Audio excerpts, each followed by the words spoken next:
Jaya Yashodanandana Braja Jana Ranjana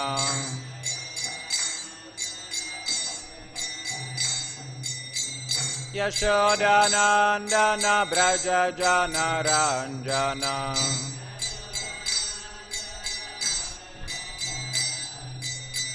Yamuna Tira Vanachari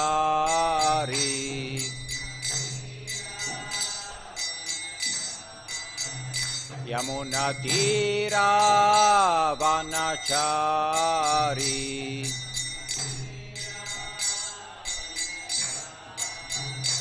Jaya Radha Madhava Kunja Bihari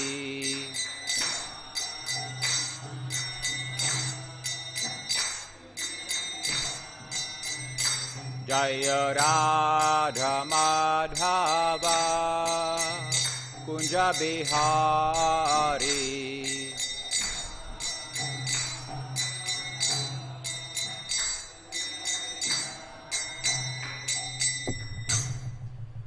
Jam Vishnupad Paramahamsa Parivrajaka Acharya Ashtatrashta Shri Srimad Abhay Charan Bhaktivedanta Swami Prabhupada ki Ananta Koti Vaishnavrinda ki Nama Acharya Shahridas Thakur ki Prem se kaho Shri Krishna Chaitanya Prabhu Nityananda Shri Advaita Gadadhara Shri Vas Adi Gaur Bhaktavrinda ki Shri Shri Radha Krishna Gop Gopinath Radha Kund Shyama Kund Giri Govardhan ki Vrindavan Dham ki Mayapur Dham ki Ganga Mai ki Yamuna Mai ki Tulsi Devi ki Bhakti Devi ki Samaveta Bhaktavrinda ki Jai Nitai Gaur Premanande. All glories to the assembled devotees. All glories to the assembled devotees. All glories to the assembled devotees. All glories to Shri Ganeshi Gauranga. All glories to Shri Prabhupada.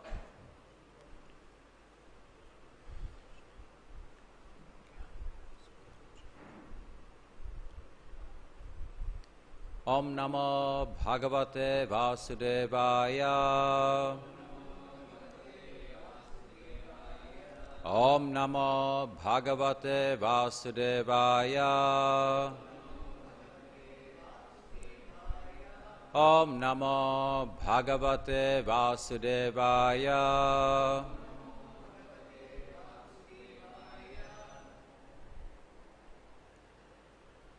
So,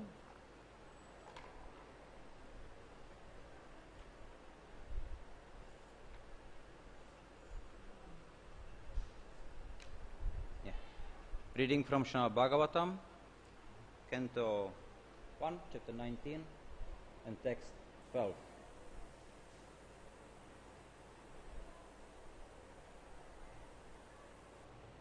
So please repeat.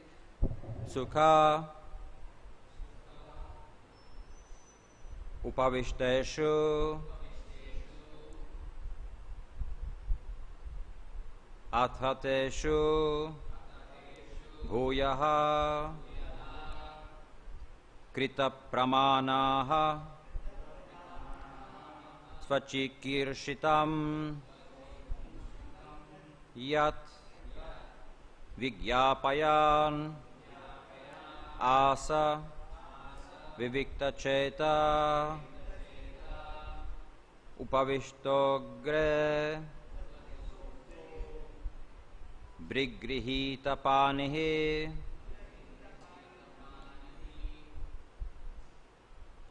sukhopaviṣṭeṣu atha bhūyaḥ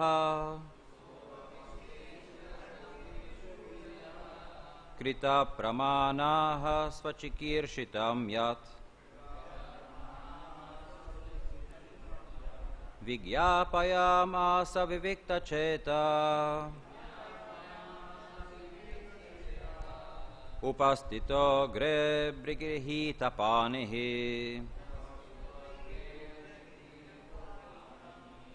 sukhopaviṣṭeṣu atha teṣu bhūyaḥ kṛta-praṇāmaḥ sva-cikīrṣitam yat vijñāpayām asa vivikta-cetā upasthito agre bhigṛhīta-pāṇiḥ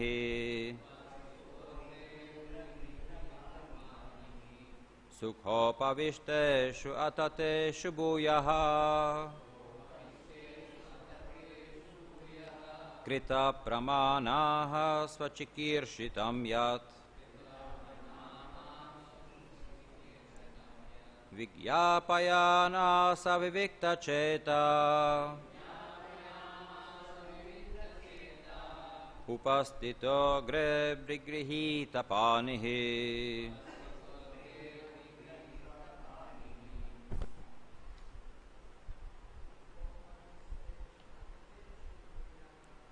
sukhopaviṣṭeṣv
atha teṣu bhūyaḥ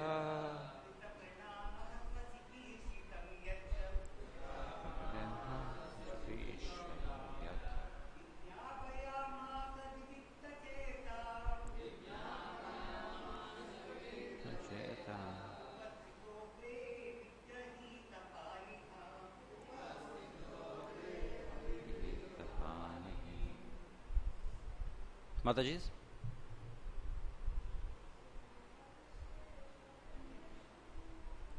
Sukhopaviṣṭeṣu atha teṣu bhūyaḥ tereupon sva-cikīrṣitam yat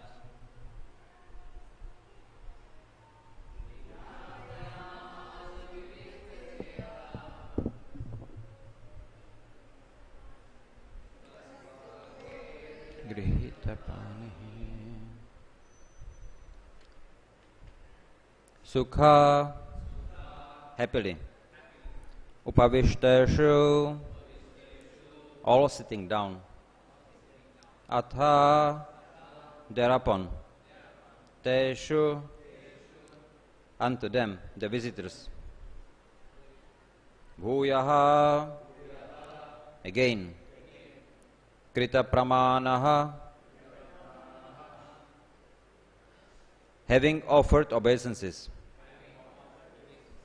sva his own cikīrṣitam decision of fasting yat who vijñāpayām asa submitted vivikta-cetā one whose mind is detached from worldly affairs upasthitaḥ being present agre before them abhigṛhīta-pāṇiḥ humbly with folded hands. Translation and purport by Srila Prabhupada. After all the ṛṣis and others had seated themselves comfortably, the king, humbly standing before them with folded hands, told them of his decision to fast until death. Purport. Although the king had already decided to fast until death on the bank of Ganges, he humbly expressed his decision to elicit the opinions of the great authorities present there.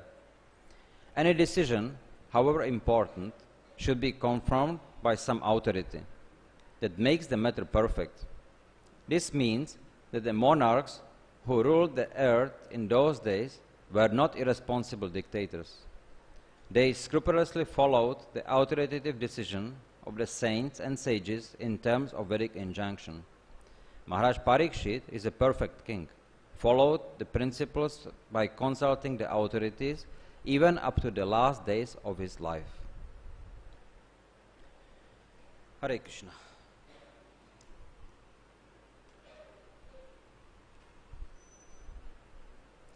So, it's a very nice verse. Here, actually, Srila Prabhupada is pointing out how important it is to respect. Now, it's mentioned, then Parīkṣit Maharaj, he was already decided he is going to be fasting. And everything is already setting for that. But he never posed himself as that he is the supreme authority, even though he was the king of the whole earth at that time. So he had great respect for the sadhus, for Guru, and as such, then even the decision was actually taken by, according to Guru Sadhu Shastra. But here, then he is pointing out, and he is giving it to the sages, to the sadhus, out of respect. This is my decision. What do you think about it? Now, if they would say, no, you should not, you should actually do something else, maybe you can plea, you can, as a devotee, he could easily counteract the curse, but was his decision, and now it's being approved by the sages. So it's only possible when the respect for Guru, Sadhu, Shastra is there. Srila Bhaktivinoda Thakur, then he is pointing out, he is giving the qualities of a devotee. Then among those qualities, he points out one quality being the primary and all the other qualities secondary. Primary quality is to be surrendered. Once we are surrendered, then all the other qualities, they naturally manifest. Being humble, being tolerant, being respectful. So, without the desire to surrender, then there cannot be progress. In Bhagavad Gita, right, when Krishna was instructing Arjuna, after Arjuna then recovered from his bewilderment, then the first thing he tells him, then tad-vidhi pranipatena pariprashna sevaya. No. So you have to perform service and inquire submissively. Uparikshanti te jnanam jnanina stota darshana. So and if you do that, then the Guru or the Sadhu, then they will be pleased. And they will give you the rahasya. They will give you their realizations. They will share with you. But if you are not surrendered, there's no pranipata. So what will be the pariprashna? Some challenging, some showing how great I am. And where will that lead? To Vaishnava Parat, it will be no good. And seva, why there is so important, why so much stress on seva? Because we can study, right? The whole day we can study. That can be our seva. But if there is no service, as a brahmachari, one should perform menial service. As a grihastha, he performs service to the family, to the child. But there is always some service, there is some responsibility. It cannot be otherwise.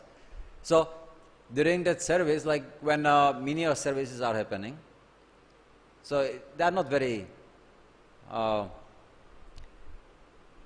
generally, they are not very like intellectually challenging activities. To sweep, you don't have to think too much. But that's actually an ideal time to start contemplate, why am I sweeping? Do I know why am I sweeping? Or do I know why am I washing some pots? Just because somebody told me to? Or I get some money for it? Or why am I doing it? So seva done with the right consciousness leads to what? You start realizing why are you doing it? And then if you start thinking deeply, or when you are serving prasad, right? Why am I serving it? I should be served. I should sit down. No, everybody should serve me. But when you are performing seva with the right consciousness, what's happening is that the mind with the intelligence, you start thinking. And you have time to think, because it's not very challenging. And what you can think about depends on your consciousness. So you are thinking about, I'm serving here, okay, Srimati Radharani, right? Yesterday was Radhashtami. But why am I doing it? Do I get some money for it? Some laborers, yes, do. They do some decoration, they get some money. Okay, that's their job. But devotees, do they do a job? But you see, there is such a nice decoration. There were such nice dresses offered to the deities yesterday. Such nice jewelry. There is a lot of consciousness put into it. And to put them on the deities and to make them nicely fit, that's another task. The devotees, they spend hours dressing the deities.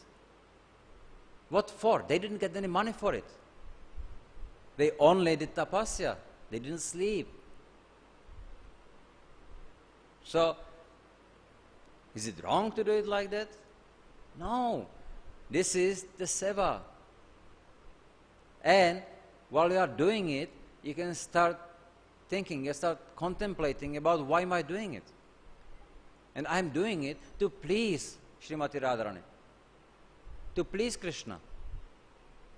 So please Krishna, I humbly beg you, take this service, what I'm offering. I would like to offer something more, but right now I'm not qualified. I don't know what else. So with this, what happens? Questions start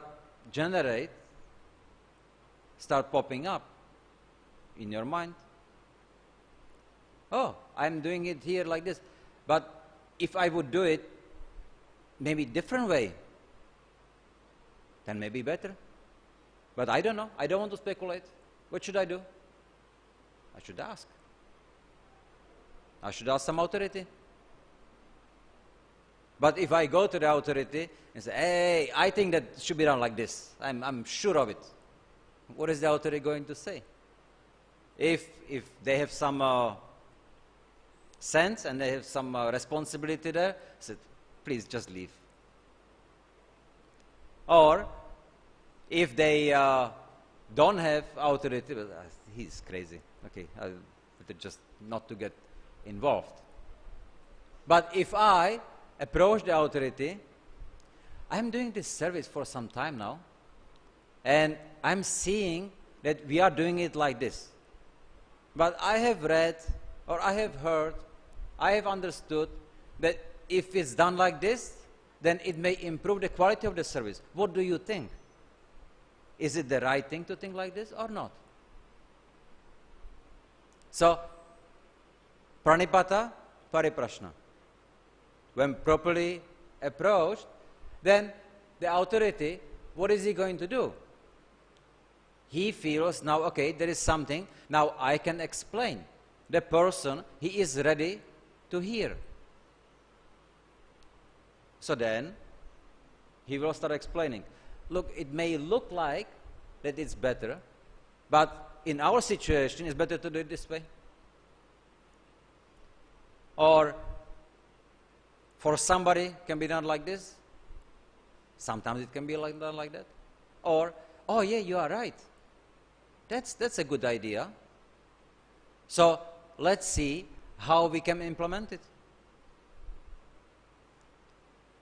So, with the proper mood, so many things can be figured out. There was one story. There was a man, and he wanted to accept the guru.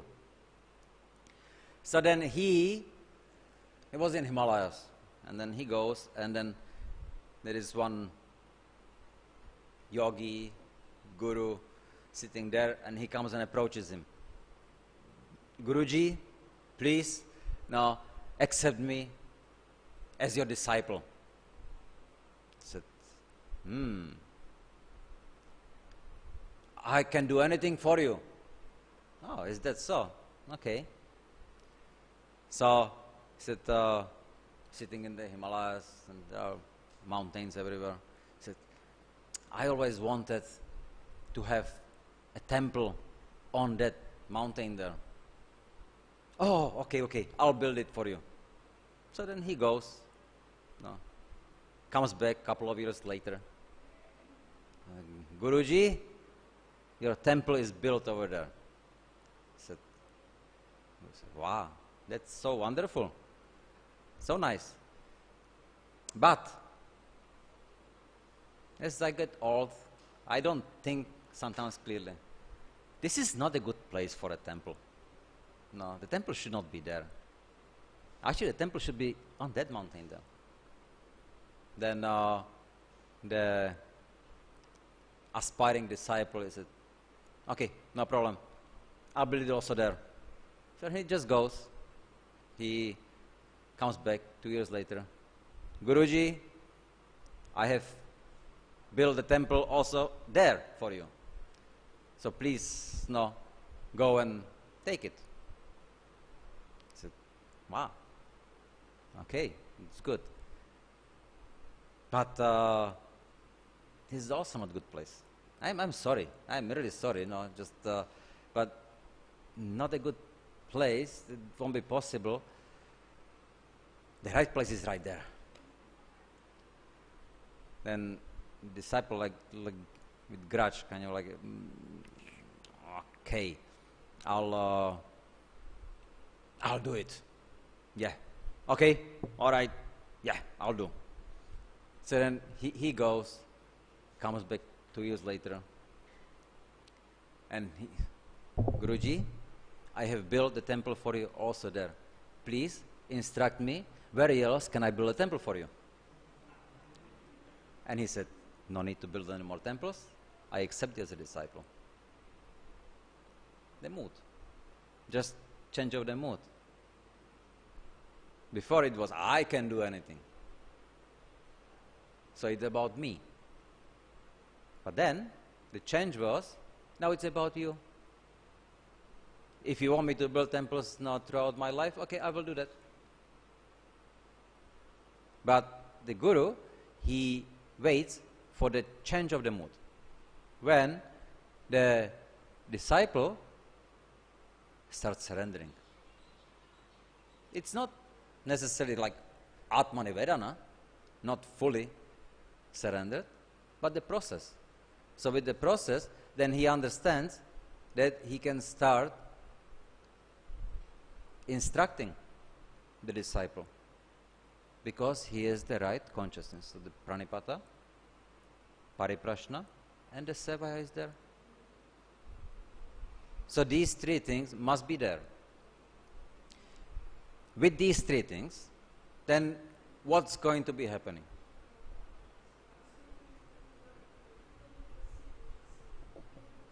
The mic?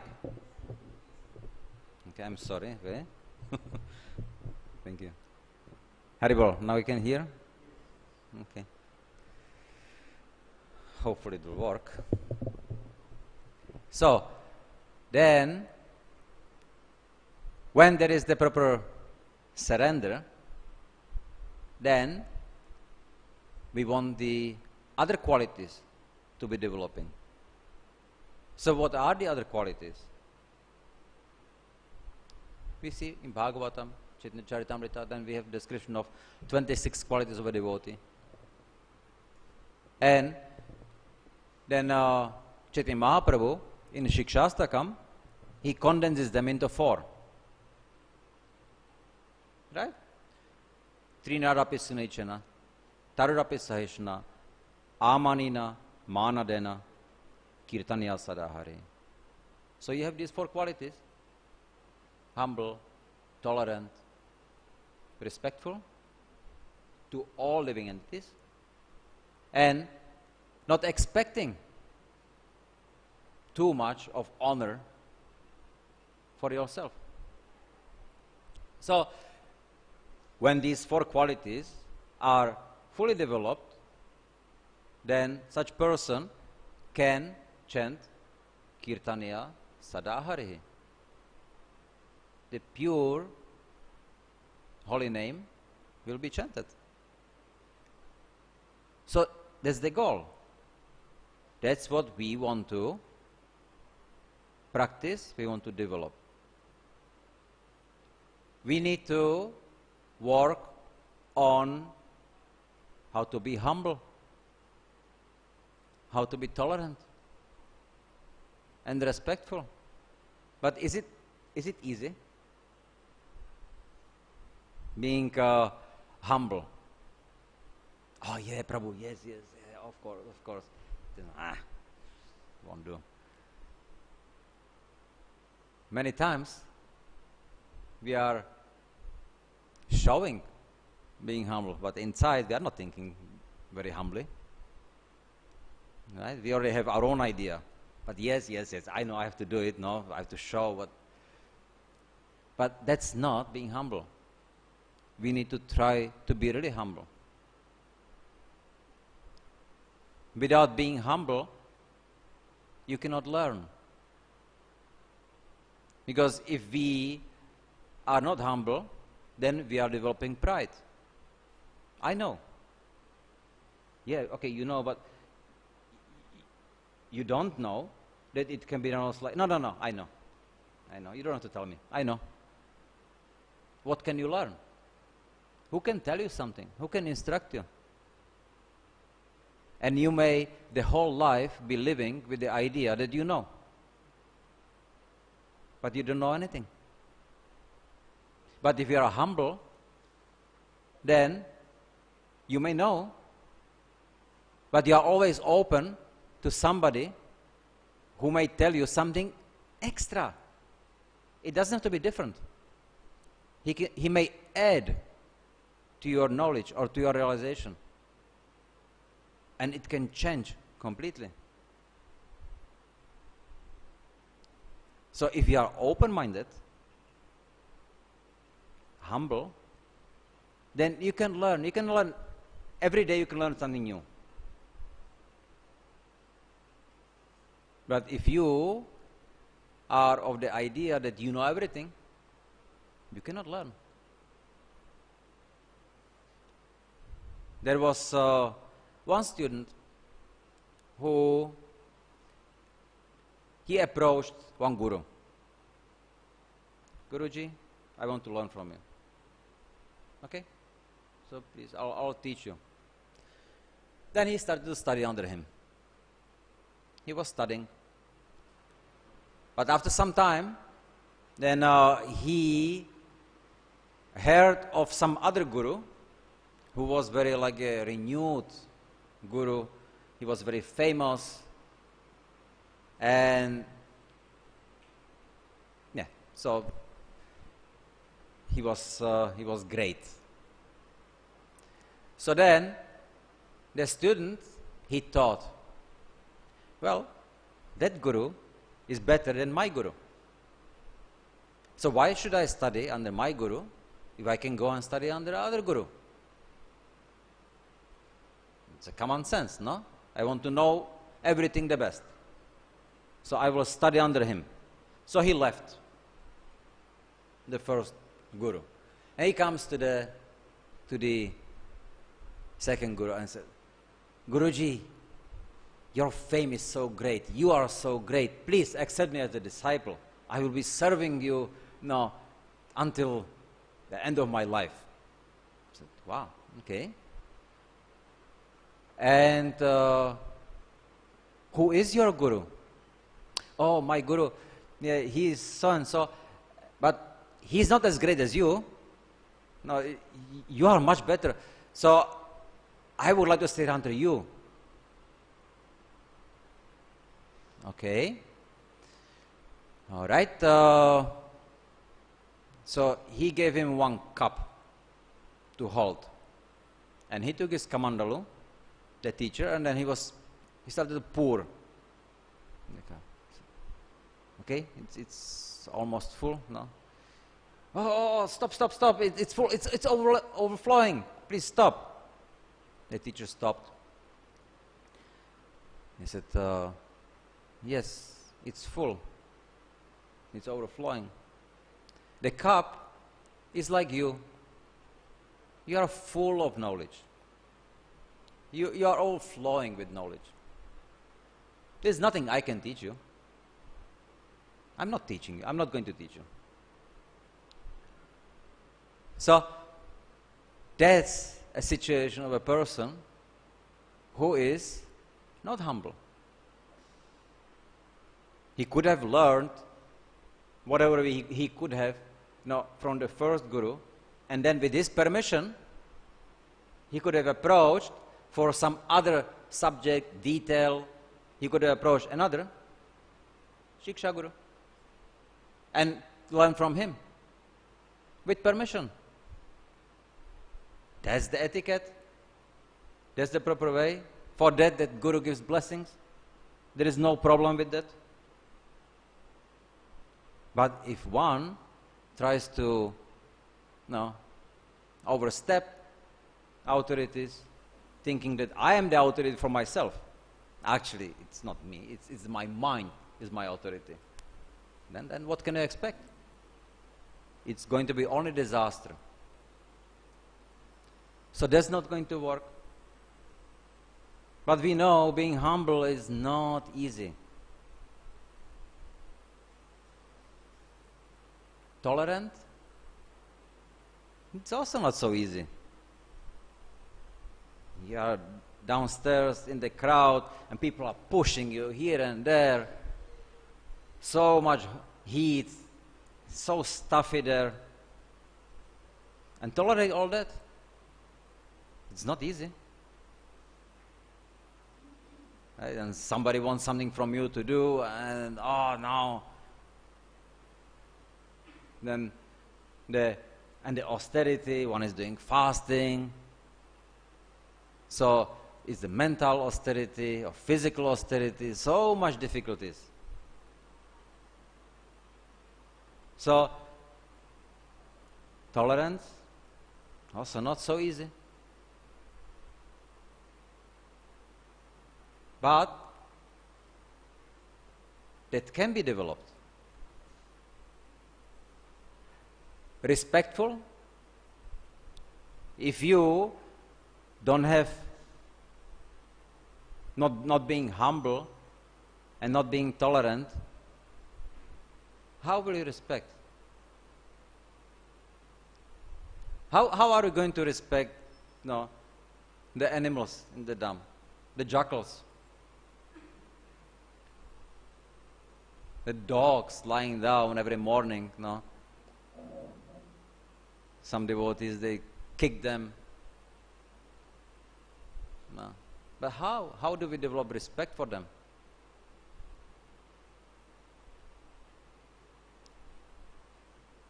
Because it's not respect only for the Vaishnavas, it's respect for all living beings, respect for humans, respect for animals. How do we develop respect for insects, ants? Do we care about if we step into the ants or not? Do we look? We don't care. Anyway, just some little, pipre, just some little ant. Who cares? There are millions of them. Not millions, billions.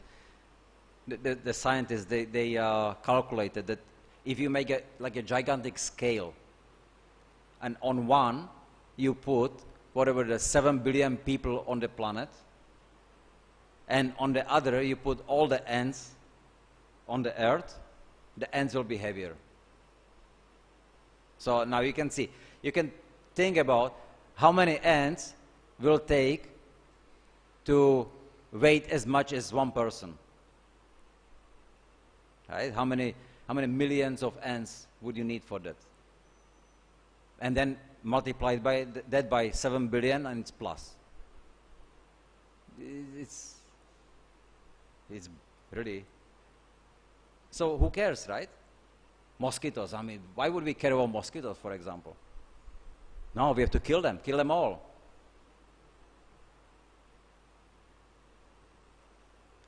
So how can we respect?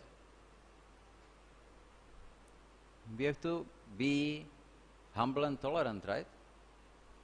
So if we start understanding, okay, I'm the jiva, I'm not this body, and I'm sure some other time, some lifetimes before, I was also a mosquito,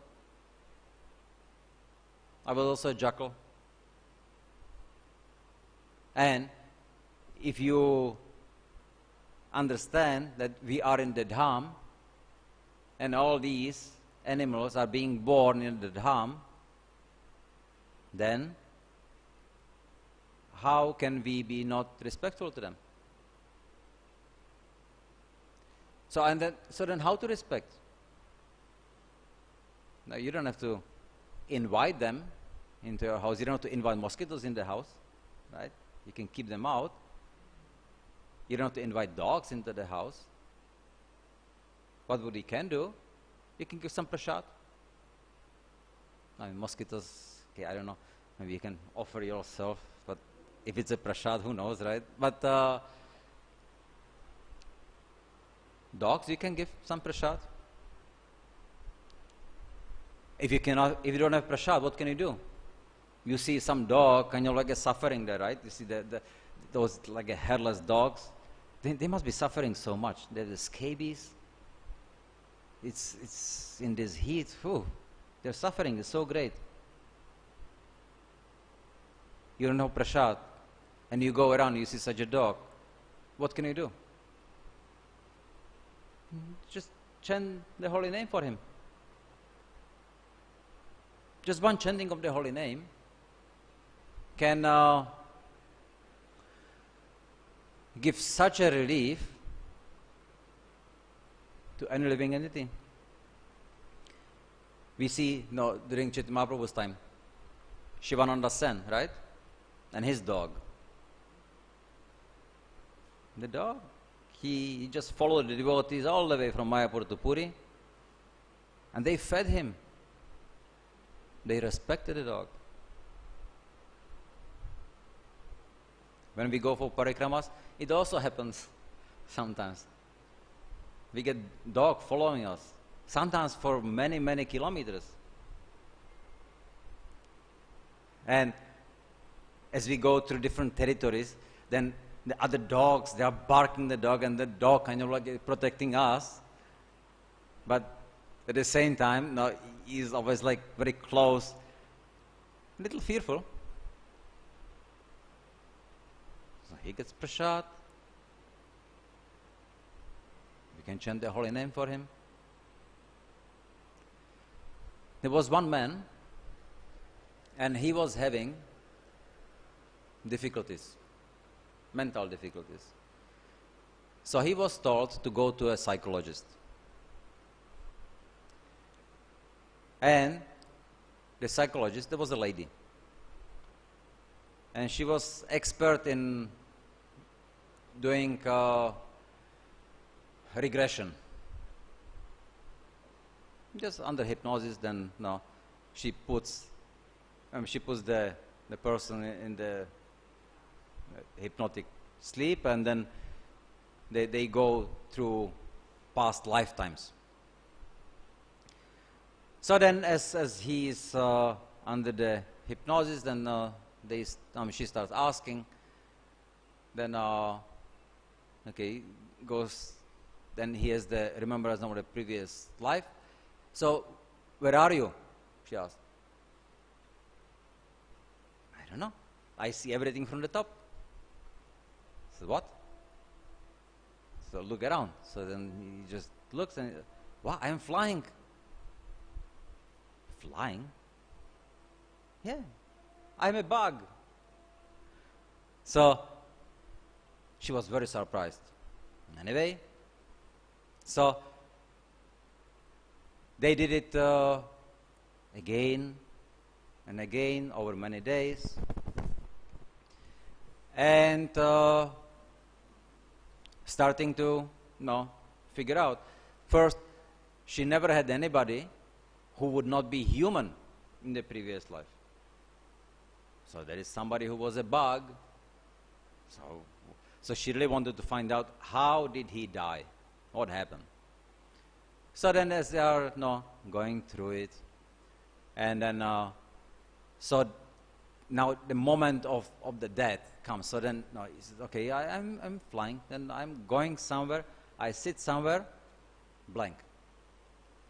Okay, so that's the time of death. Okay, so let's do it again. So he's flying. So describe where you are flying. He said, I'm flying, there is some house. I fly into a window, and there is some food. He sits on it, blank, death. So okay, so can you describe the house? Yeah, it's like a structure. It's pointed, and there is some wheel on top. Then flying into the window. There are some people standing. He sits again on the foot. Finished. So then he is describing it. So he said, here, the pointed roof with the wheel. He goes. He sees some people. And the food is in front of them. So then they didn't know what to make out of it, but somehow they contacted devotees just to ask, because she thought kind of like it looks something very familiar. So the devotees, from the description, they explain. Actually, what you see is a Vishnu temple. The wheel is a chakra. He's flying into the window, and he's seeing deities standing there. And what he's sitting on is the offering to the deities. So he sits on it, and then he is seen by the pujaris, so probably just he gets some whack or something and then dies. But he had the opportunity to touch the prasad. So because of that, so from the bug, which is very, very low class or low species of life, he jumped them all and went straight into the human. After hearing that, then the lady she became a devotee, and the man also. So it's very important to give some respect. So even the chanting of the holy name. Or mentioned before how Ramanujacharya was eating prasad and crumbles fell into a lake, and the fish took the lake, fish from the lake took the prasad, just the crumbles, and they changed into a foreign form and went to Vaikuntha. And the disciples, they were so astonished. Just how is it possible? Just one crumble. And we are eating your prasad for years and years and so much, no, and we are still here. The fish, the potency of the prasad is in the crumble, the same. But our attachments, this is what keeps us here. So as long as we are maintaining our attachments, unlimited amount of prasad also will not really help. We have to develop the detachment, which the fish had. So the respect is good. It's a must. So when we start respecting all the living entities as jivas, being humble, being tolerant, then this is something which helps us then to chant the holy name purely. But all these are very difficult to practice. These qualities are difficult because it can be artificial, right? So how do we genuinely develop being humble, being tolerant, and being respectful? So first, we have to lower the expectations for ourselves. That's what we can do. Why should I get something? Do I deserve it? Or do I desire it? Does it belong to me? I must have it because I want. So certain things, when we expect and when we get, then it fulfills our expectations and then we are okay.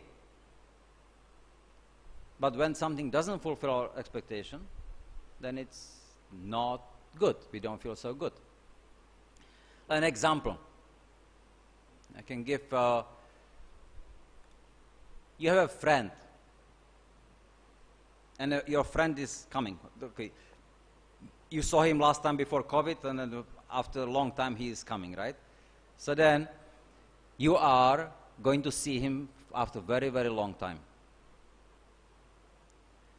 And he's coming from America, okay? And since he's coming from there, you ask him to get something for you. I don't know, whatever you want. Computer, or latest iPhone, or I don't know. So when he comes, and you go to see your friend, so then you are so happy to see your friend, right? After so long. And then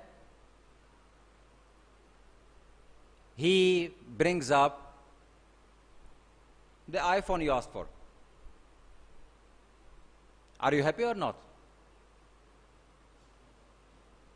Yes. You asked for it, you get it, you see your friend, you are very happy. So you got what you wanted. Okay. In the second scenario, you go to see your friend. You are so happy seeing your friend. And then he's not saying anything, but did you manage to bring my iPhone? Oh, you see, I didn't have time to get it. Or didn't have enough money. So I'm sorry, I could not bring it. Okay, no problem. But what's your feeling like? It's little below your expectation. because you were expecting to see your friend and you were expecting to get the iPhone. So you are happy seeing your friend, but still kind of like yeah, it would be nicer if I would have the iPhone too. Okay? Then you, in another scenario, you are not asking him to bring anything. You hear he is coming. So you go to see your friend and you are spending time with him, very happy. He didn't bring anything for you. You didn't ask for anything. So your expectation is fulfilled. You had seen your friend, you are happy. And if you don't expect to bring anything, you just expect to see your friend, you go see him, and after you see him, look, I bought something for you, and he gives you the iPhone, which you didn't expect.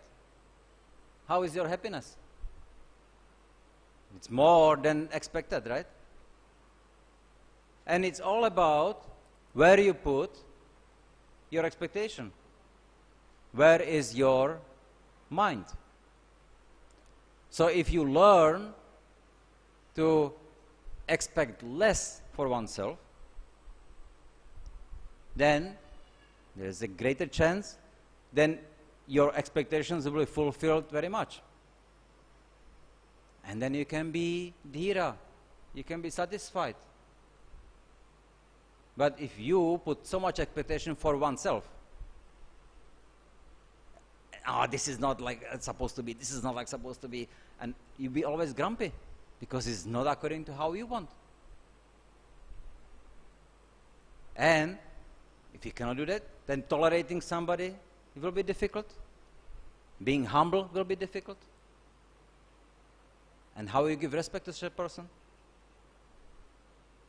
So if you can practice amanina,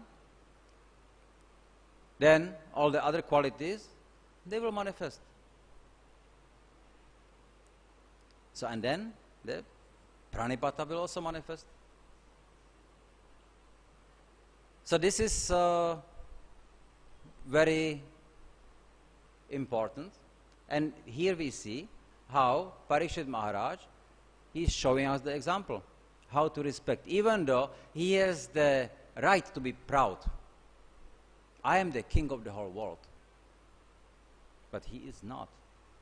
And he doesn't claim that he knows everything. And not only when he is ruling, also just above, when he is to die.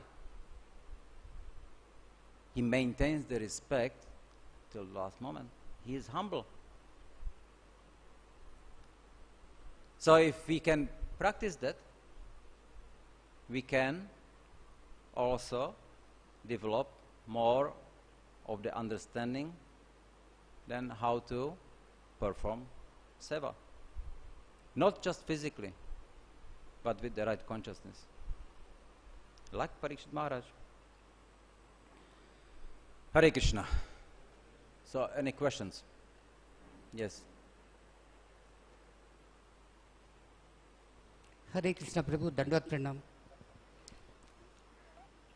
Maharaj, even the great devotee King Parīkṣit, without control his anger, even great Maharaj, Parīkṣit Maharaj, without control his anger, so he himself invited death inevitable. So when we face such situations, how to control anger and to avoid that specific trend, is it possible and what extent? See, controlling anger. Okay. So, it develops, we have some desire, right? And it doesn't go our way, which happens most of the time. I want to do something. I want to go out. It starts raining. I didn't expect that. So that creates anger. Why? Why is it raining? Why? Just when I wanted not to rain. So, kama, krodha. Unfulfilled desire develops anger. Then, if we don't understand it, and we start, no, I want it my way. Okay, so I will put some umbrella or some suit. Okay, I will go anyway, because I want it. Lobha. I will get it anyway. But then, no, if still we cannot do it, it's storm, it's maybe very heavy, then, anyway, I need to do it. But then, moha comes, no? We stop thinking about anything else but this. Our vision is clouded. No, I want this. I'm so attached to it. And then, if we don't stop at that time, if we don't start understanding, this is foolish what I'm doing, then you come to the point of mada, which you become actually fool. You become a crazy man. And if you don't stop there, and still start endeavoring, keeps endeavoring, which that's likely to happen, then matsarya, you get lost. So the anger, when it arises, then we should start thinking, why am I angry? At whom? At what? If you are angry at someone, and the person even doesn't know that you are angry at him, whom are you hurting the most? Yourself. So why would you be angry? He doesn't even know about it, and you are angry at him, but you are suffering the most. So, logically thinking about, then anger is just a foolish thing. Sometimes, yes, it comes up, but then we should try, rather than mind, using our intelligence. No, why is it happening? Analyze it. I'm angry at that person, no, but the person, no, he is not at all bad. Maybe he had some bad day. Okay, just leave it. Starts raining, right? Okay, but it will stop raining, so I will just postpone it. Now I will read Bhagavatam, and then after that I'll go on the bicycle. No, it's a dukkha, sukha, it will change. So no problem, I'll do it. I'll wait. COVID, right, comes. You can be angry at the COVID. No. But, okay, now I have to sit at home, so let me just read, chant, listen classes, take advantage of that, rather than being angry that you cannot do what you wanted to do. So that way then you can conquer the anger too. So we are trying to, and Guru Sadhu Shastra, so discussing. If there is some problem, then discuss with your seniors, no, what it is, with your friends. Guhyamaketi prichati. Open your mind, open your heart. No, what is it? You make it be explained. If you keep your mind open, if you are humble, then definitely you will be able to come to a solution. You can read Bhagavatam. Bhagavatam gives you all the solutions. So there are many ways, as long as we are open to it.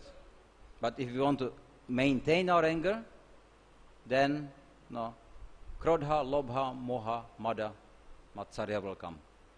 And then we are finished. Okay? Okay, Hare Krishna. Hare Krishna.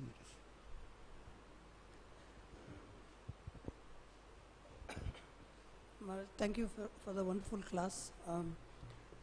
We have these two examples. One is Ajamil and the other one is Bharat Maharaj. So the question is that the holy name, is it more difficult? Sins can be removed easily, but attachments are more difficult. So would you like to say something on that? See, the holy name, just one chanting of the holy name can purify the whole universe. Okay?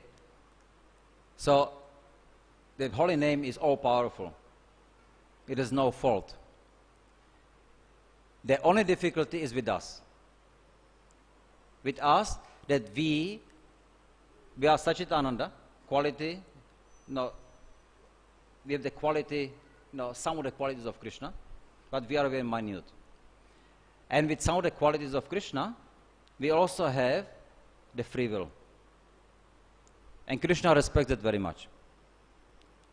So, if we want to get purified, if we want to get rid of our attachments, then one chanting of the holy name can absolutely work. Immediately.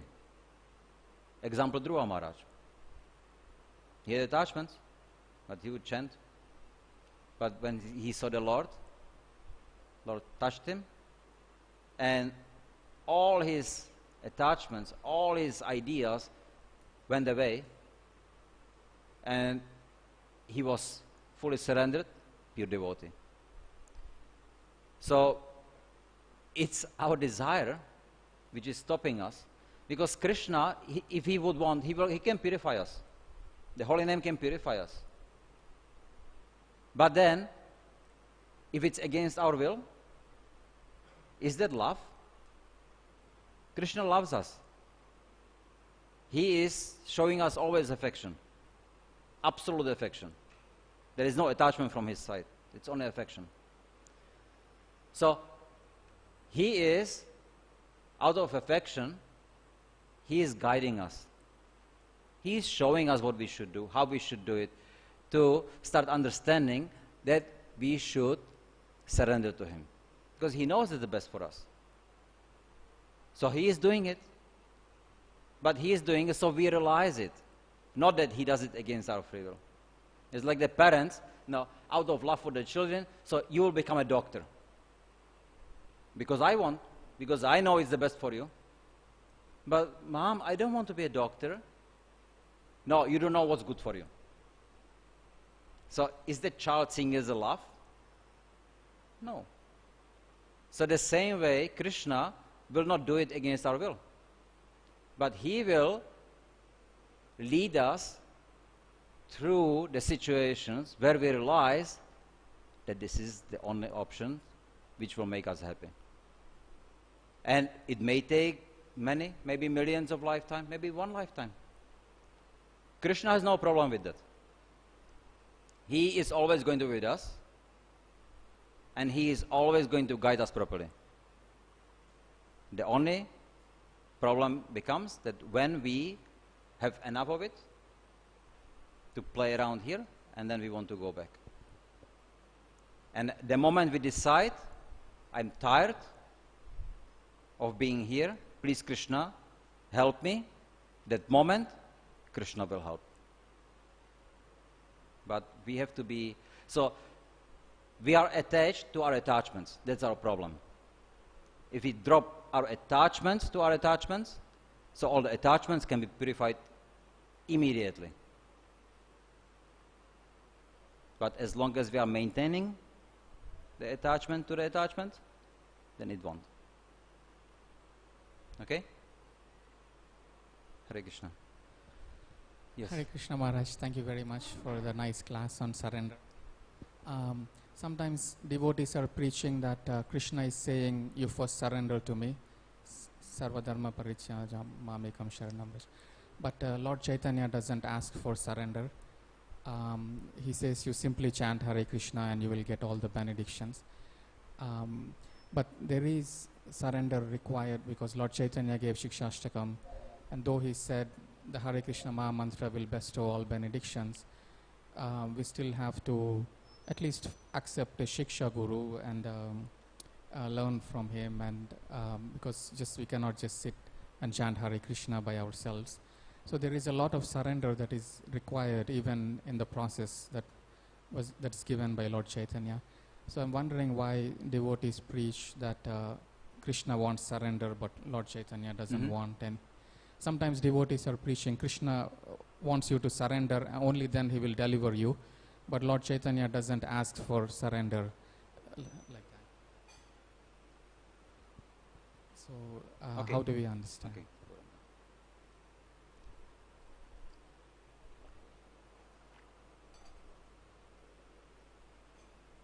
So talking about Lord Chaitanya, then look at Jagai. Was he going to surrender? He was not ready to surrender, right? Jagai, Madai, both of them rascals, nothing, right? Then he hurts Nitai. Now, maybe he felt something, maybe not. But when he sees the Sudarshan Chakra to be sent at him, he understands this is the end. So even though he was drunk, he became immediately very alert. And then what he saw? Then he saw the causeless mercy of Nitai, who had no reason to protect him. He should have said, yes, kill him. But he said, no, please don't. There are so many rascals like this. And if you would kill him, we have to kill all. So please don't. When he sees the affection, what was his reaction? Immediate surrender. He never experienced affection like that before. That changed his heart. And that moment, all his attachments to nonsense was given up. In that moment, he became a devotee. Right? So, this is an example where it can happen in a moment. It just depends on the state of our consciousness. So as long as we are maintaining the desires to the nonsense, maybe little, but that little will keep us away from Krishna. So we have to work on how we can develop the desire to give up the nonsense. And then for that, association of devotees is utmost important. So, yes, but you see, Chaitanya Mahaprabhu stayed in Puri and he told Nitai, you go to Bengal and preach. So Nitai, he goes from door to door and what he is doing? Begging, please chant the holy name. Was he taking up nicely everywhere? Many places not. Get lost. I want to see your face. He wasn't angry. He was feeling sad. But somebody whom he could not help. That was a problem. So the causeless mercy is there. But if we are not willing to take it, we are unfortunate. You can go Govardhan Parikrama. But if you are thinking about nonsense, maybe you can walk with a girl thinking about sex. Are you going to get the same benefit as someone who is thinking about serving Govardhan?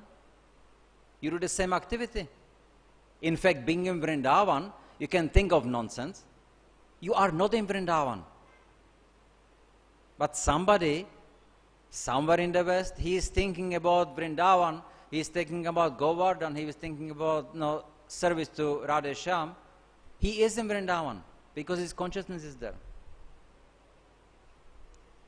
So, yes, Chaitanya Mahaprabhu, he is ready to give his mercy to anyone. If they want or not, okay, they get it. But if you don't want the mercy, you get some agata security. You won't get the same.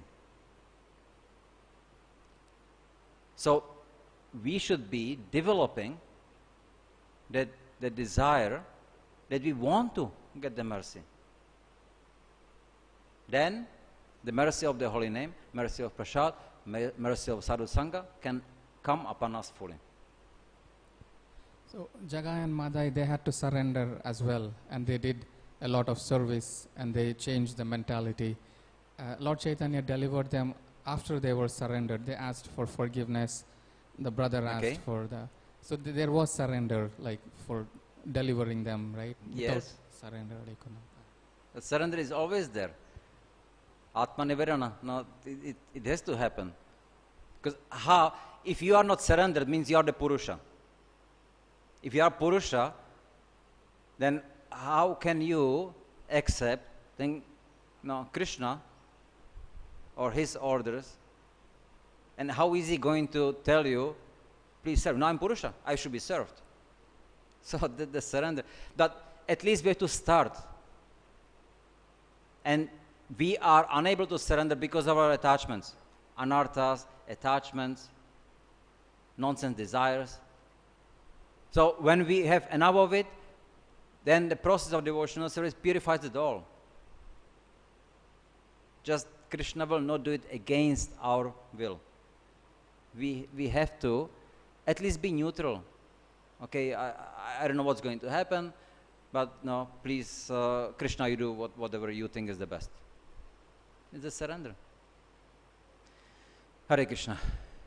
Jai Granthara Srimad Bhagavatam ki, Srila Prabhupada ki, Jai Nitai Gaur Premanande. Gauranga. Oh, you are the cameraman. Okay. Hare Om.